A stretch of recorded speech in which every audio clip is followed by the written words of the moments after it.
There are two different types of multiplication we can deal with matrices. We're going to worry about the second type in the next section. So for right now, we're going to learn about the first type, which is called scalar multiplication. So before we can do so, we have to understand what a scalar is exactly.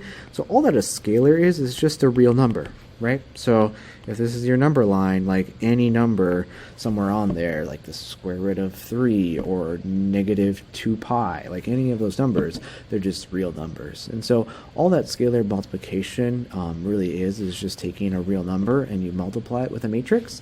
It's really simple. So you can see I've named some matrices F, G, and H right here. So this right here would actually be an example of scalar multiplication.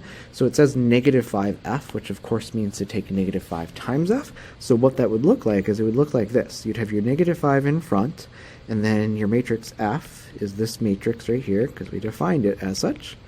And then to actually simplify this, you just multiply the negative 5 to all the numbers inside the matrix, and that gives you the simplest form. So that's all you do to do scalar multiplication. You just multiply all the numbers by that. So you get negative 10, 0, positive 15 in the first row, and then negative 5 times 2/5 is negative 2, and you get negative 6 there, and negative 50. So that right there would be your answer, I guess.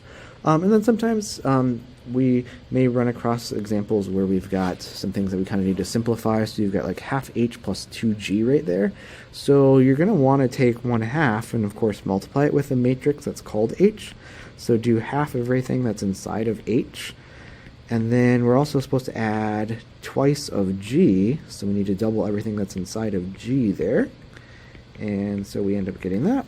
So yeah, if we half all the numbers inside the first matrix, we're going to then get negative 1.5, 0, 4.5, and then negative 2, 6, and 1. And then we're going to add that together with double of the numbers in the other matrix, which gives us that. And then we are able to add those two matrices together because they're of the same dimensions as we talked about earlier. So we just add all the elements in the corresponding spots. So if we add those two together, you're going to get positive half. 0 plus 16 is 16, positive 2.5, positive, and then we go to the bottom row, negative 2 plus negative 6 is negative 8, 18, and 9.